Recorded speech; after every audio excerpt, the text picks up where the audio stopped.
Hey listeners, it's Mallory Wilsey, Chief Producer of the Enrollify Network, and I want to take just a moment to tell you about another show on Enrollify that I know you'll love. The Hidden Gem is a new show hosted by Maya Demishkovich, CMO at Carroll Community College. This podcast is dedicated to empowering community college presidents, leaders, and marketing and communication professionals with the knowledge and insights that you need to harness the full potential of strategic marketing and communications within your institution. New episodes drop every other Monday, and you can subscribe to the show by visiting podcast.enrollify.org or just search for The Hidden Gem wherever you get your podcasts.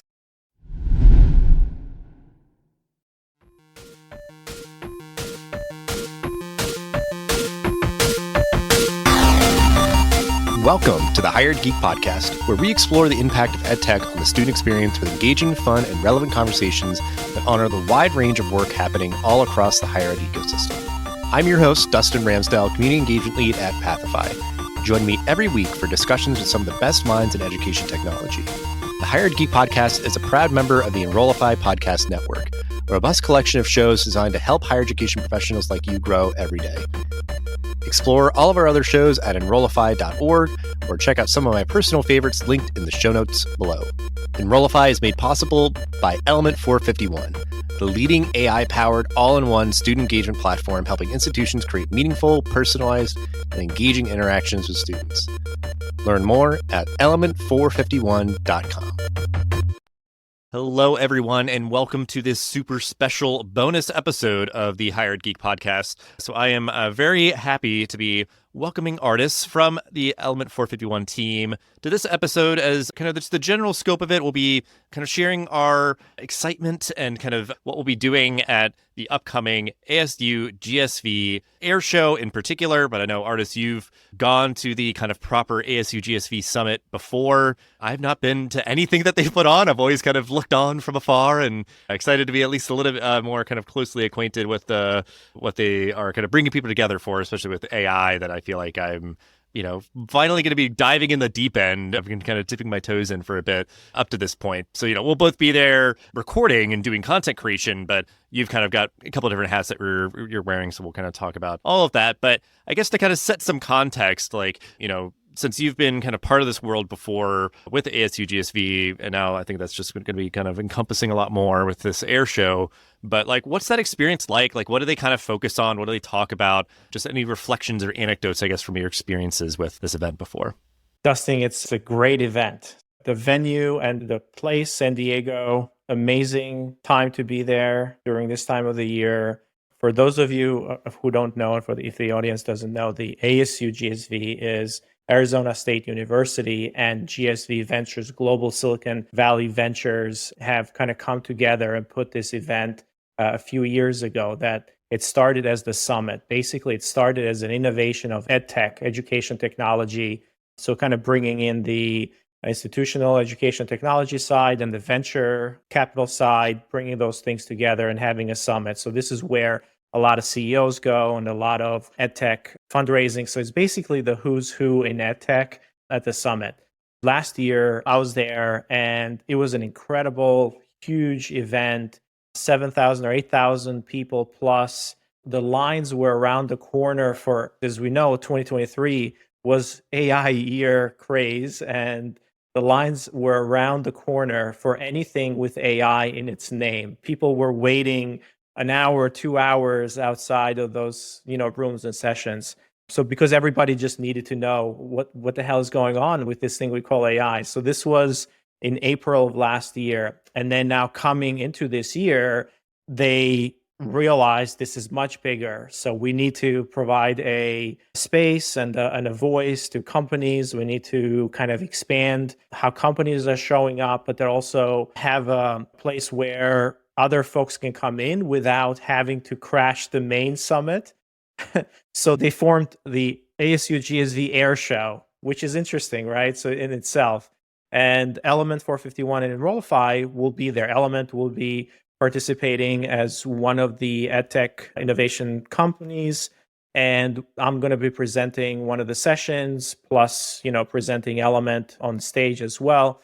And Enrollify is one of the media companies for the ASU+GSV Air Show as well. So really, really excited for you to be there. I think Seth is going to be there as well. Seth Odell, Mallory, and she'll be there. A few of the Element team members will be there, but it's a great, great event. Number one, to see all of the companies and all the innovation. Usually when you go to conferences, you see companies from the vendor perspective, right? So you're going to a conference and you're seeing the presentations, which are great. You get to meet with your peers, but then the companies and the vendors, they don't necessarily are the ones who get featured. This is all about the companies, right? This is all about the innovation. So the companies are the main attraction at these events. And then you have the investor ecosystem, you have the leadership ecosystem, all of the other folks revolving around the technology and the ed tech companies, so to speak. Yeah, that's always been my impression, that it's unique and certainly its size. But then I think that, yeah, like the companies take a different sort of prominence and the ability to kind of showcase what they're working on. I think a lot of big announcements come out around this time and everything. So I think it's just, yeah, really exciting event, and just very, like you said, sort of good on their part to be making a lot of space for AI and for people to kind of just show off what they're working on. And I think it's that idea that, like, yeah, last year was this sort of like, you know, almost like panicked curiosity that people are just sort of clamoring and just so hungry for this. And I think that's kind of leveled off a bit, so that we can now all come together, be a bit more measured and maybe tactical about, like, you know, well, we're, you know, leveraging this technology to achieve these goals, or, you know, different things. Like, it can be more widespread and more accommodating of kind of wherever anybody's at, to kind of learn all the different ways that they can leverage this technology. So for me, like, I am looking to really bulk up my learning and hopefully, you know, just record with people conversations that are centered around this, and just network, and, you know, just always appreciate just the opportunity to be with, you know, folks in person and stuff. But so, yeah, just kind of building that community and just learning more about AI. So I feel like I'm going to be very humble and, you know, sort of respectful of all the folks that have been kind of working on this and kind of building their expertise, because I just kind of have been waiting for that kind of this moment that we're in now, where it feels a little bit more calm and sort of, I don't know, we can kind of like start to get our arms around this a little bit more. So that being kind of the way that I'm entering into this, I think is really just trying to be a learner, you know, fly on the wall, and just sort of like take in as much as I can from the folks that are exhibiting or, you know, speaking on sessions and all that. But what's kind of your perspective going in? Because again, like, you're kind of wearing two hats. So obviously you want to, you know, capture some good conversations for shows and everything. But then, you know, with Element, like, AI, I know, is sort of just a really core part of, you know, what you kind of offer to the world of higher education and everything. So, like, you're preparing for this event. We're recording this a couple of weeks in advance and everything. So kind of where's your head at? Like, what are you sort of hoping to achieve going into the air show and the summit? Yeah, I tell my team, I'm like, this is our coming out party in AI in 2024. So we're kind of gearing up to make a bunch of announcements on the product side specifically. Last year, during this time, we announced our Bolt Bot and Bolt Copilot, the first of their kind AI chatbot, generative AI chatbot.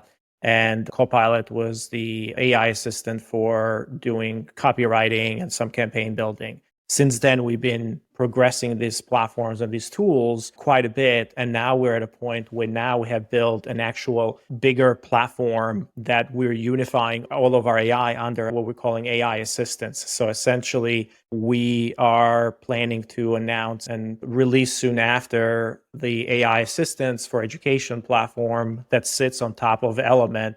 And now we're rebranding everything as Bolt AI assistants. So that's really, really exciting. Now think about how, you know, a student can come in and they're interacting with different personas on the school side. They're interacting with an admissions counselor. They're interacting with a financial aid advisor. They're interacting with a career coach. They're interacting with a student peer. All of these assistants are being built on the platform as individual personas with skills and essentially as teammates, creating these teams to help students. So that's going to be really, really exciting, because we see that that's the future of how we're able to provide a better experience for students in a way where we can amplify, you know, people that are on the institution side without having to add more people and more headcount and so on and so forth.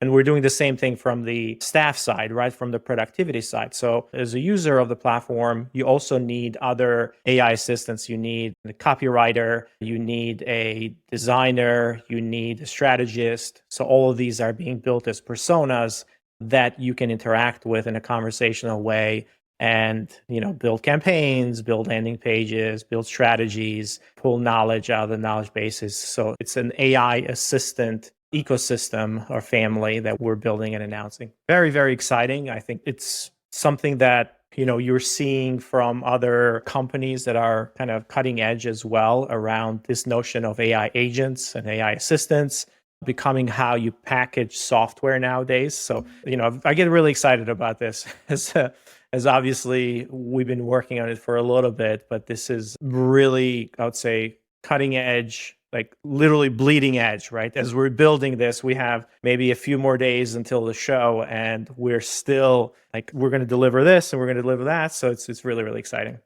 Yeah, I was curious. Yeah, just like, because I think going into this, I think that is the moment we're in with AI and how it's sort of empowering different technologies and all that is that like you all are digging in and taking a really product focused approach and, just building out so that suite of tools that somebody can utilize where like, in different moments in time, I think leading up to this, it is that like, organizations would come and just want to kind of, puff out their chest and be like, look how amazing we are. I want to be like thought leaders and this and that, the other thing. But it's like, we're in a moment now where we now have this sort of opportunity to build out really powerful tools and everything that, and like you all and your team, it's just like digging in and doing that hard work and building that out. And now, like you said, like this is sort of this like opportunity to really just celebrate and show off the work and everything. And that like, even that you're also recognizing this sort of like, because I think that was like something with like last year's, I think for me, my sort of like skepticism was like, people would just say like, oh, we're using AI now. And it's like, so what? Like now we can kind of finally get our arms around it. Like you're saying, it's like, we're building this.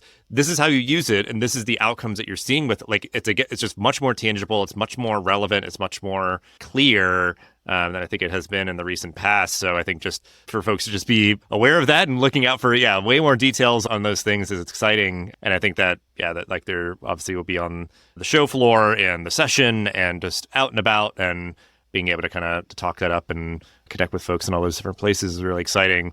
One thing that's interesting for the air show as well, and as folks keep an eye out on this, when we think about AI in higher education or AI in ed tech, for example, you're going to see, let's say 90% of the use cases are around teaching and learning and all the products around teaching and learning. So how do you do this for building quizzes or AI chatbot for courses, basically learning management systems?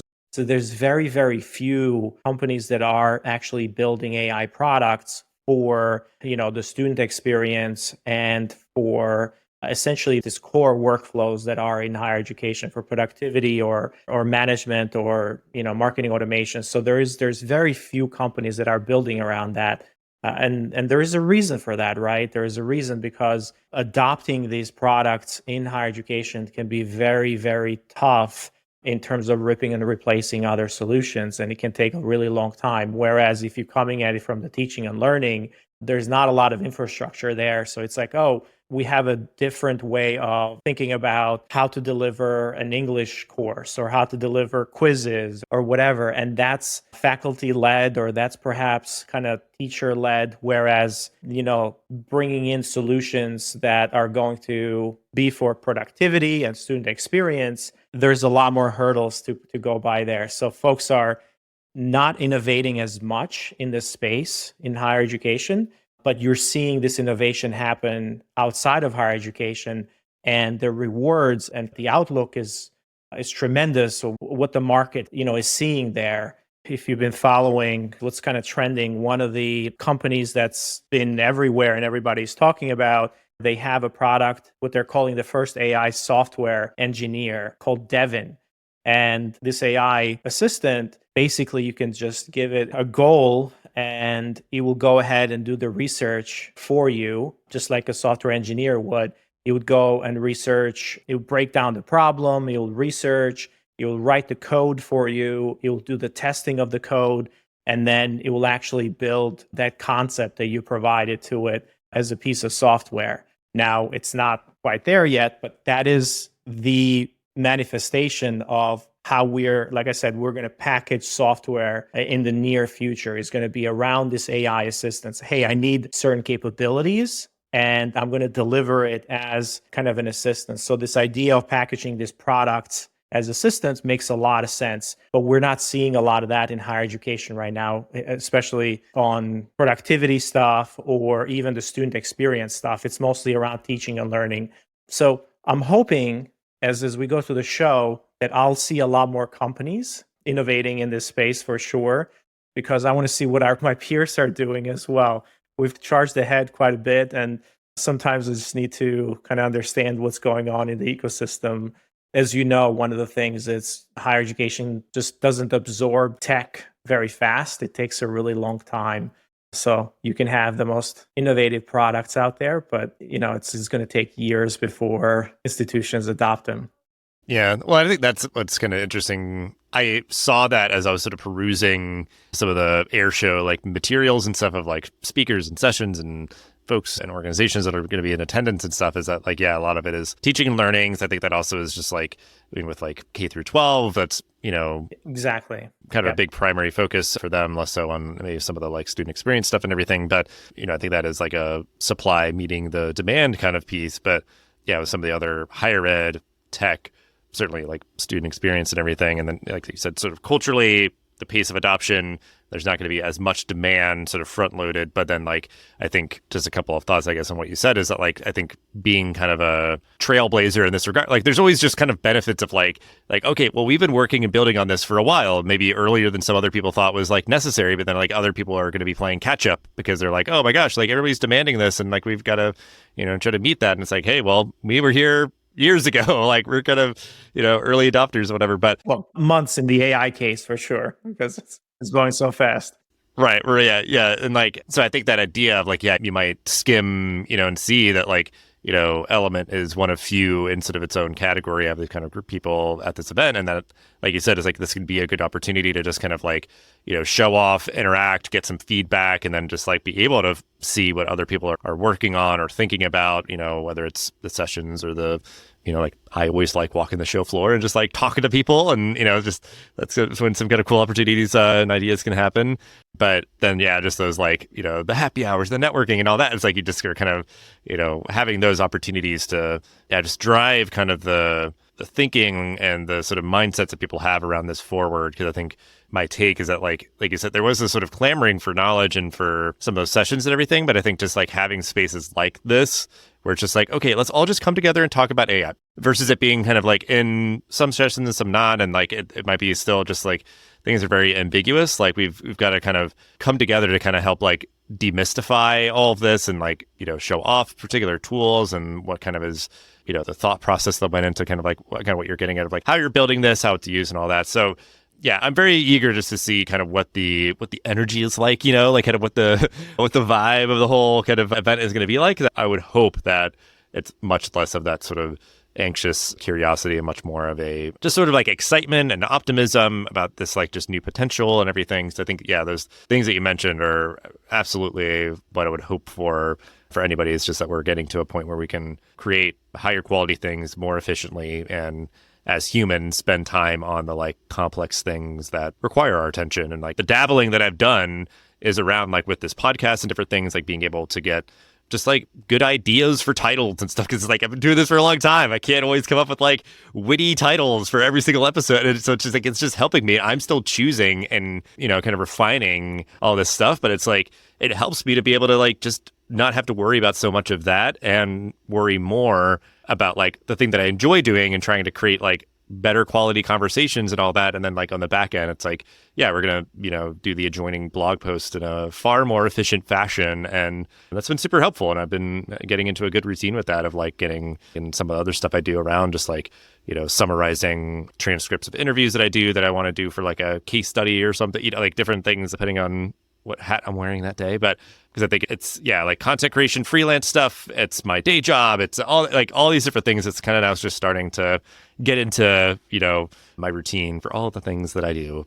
As a content creator, you're saying that you're starting to use it, but it must be really, really exciting when you see how it can kind of accelerate certain things. I've seen quite a few folks use some of the voice synthesis to do kind of long reads or different types of kind of episodes that are a little bit more, they're not the interview style, but more of these news/long reads, thought pieces. Like, have you thought about any of that, or have you dabbled around with it?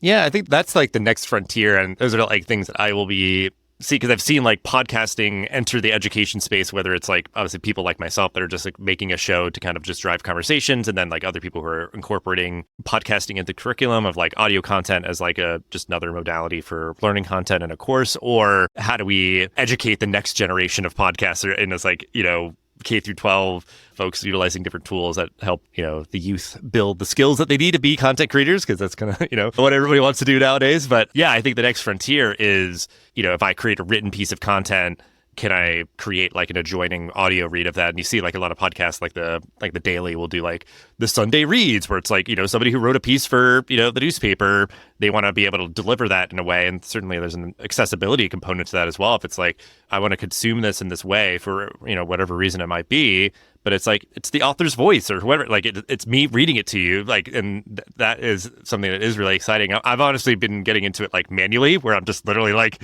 sitting down with my microphone with the piece of content in front of me and like doing that, because I do think it's just important. It's something that's kind of kept like my content creation, like my writing process a little more dynamic. It's sort of like, writing more with spoken voice in mind, if that makes sense. But then the other frontier is the ability to edit more with AI, because that is like a painstaking process. And how could we optimize, tools to be able to take out the dead air or equalize volume levels and this, that, the other. So like, those are definitely things that I am excited about as a content creators. And I think they can kind of filter through into the education space of like, certainly I think that, everybody has an interesting story to tell. If we can sort of make it that much easier for more people to step up to the microphone and share their stories, that's really great. But then also that like, AI is going to come up in the process of maybe how do we teach people how to podcast or those sort of things. So yeah, excited about all of it, because I think it is just that idea that like I've done this for long enough and have done it through all this sort of painstaking kind of backdoor ways that I've like recorded Skype calls or this or that, the other thing. And I'm just so thankful that it's become so much easier, because I think you're just getting to just end up with more better podcasts and more people able to share their stories and stuff. So yeah, 100%. So in my past, I've taught different courses at the undergraduate level, graduate level, even kind of online, both around mobile application development, user experience, web design, things like that.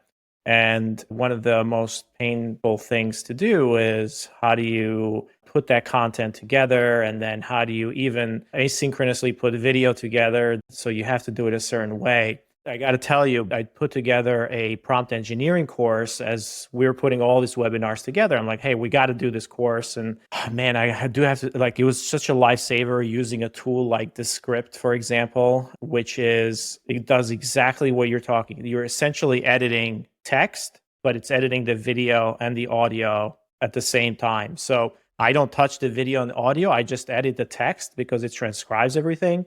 And it was just a lifesaver, because now I could actually be on a plane and edit my course, and I don't have to worry too much about, how do I sound if I missed something. So you could just keep on going. So these tools are getting incredible. But then on the synthesis side, I've been using 11 Labs to generate actual audio for certain pieces. So if you want to go back to it, or even we talk about this longer reads, the intonation and the audio quality and how it's able to reproduce your audio is amazing.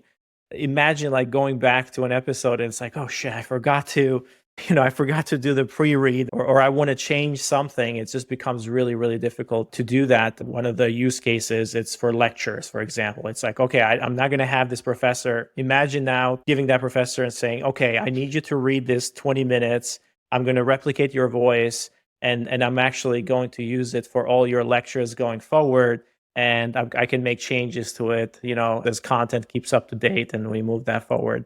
So really, really exciting for the content production side for sure. We're geeking out right now. I thought that's the podcast to do that in, right? Exactly. Well, yeah, because I think that's the idea of like getting getting like wonky, like the idea, like we're talking very specifically about like, okay, an application of AI when it comes to a professor creating content for their, like it's getting like pretty zoomed in here. Pull me out if you want. Pull me out for sure.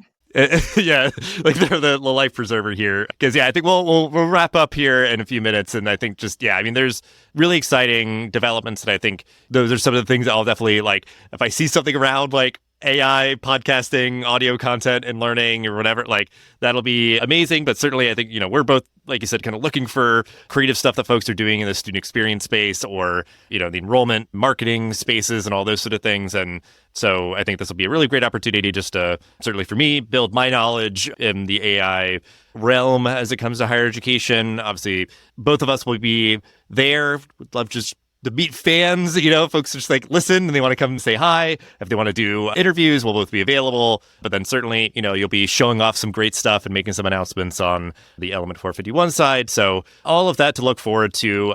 Super excited just to be in San Diego again. It's been a while for me, and to just be in community with other higher ed folks is always a treat. So look for us on the show floor. That's where Enrollify will be and Element throughout the whole air show. Like you said, you've got the session. We'll put, information about all this stuff in the description for the episode and ways to connect with us as well. But it's going to be a lot of great stuff. Yeah, a lot of great stuff will be happening. So yeah, very much looking forward to this. Hope to see a lot of folks there. Please do reach out if you'll be there. But if not, hopefully we will see you in San Diego very soon. So any final words, final thoughts, Ardis, as we wrap up? No, thanks for having me on. This is great. I just realized this is our first podcast together. Hopefully not the last one, but we got to geek out a little bit more. Absolutely. Yeah, it's been a treat. Appreciate you making the time, and see you in San Diego.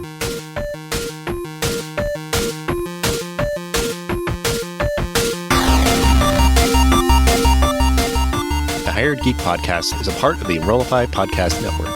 If you like this podcast, chances you'll like all the other Enrollify shows too.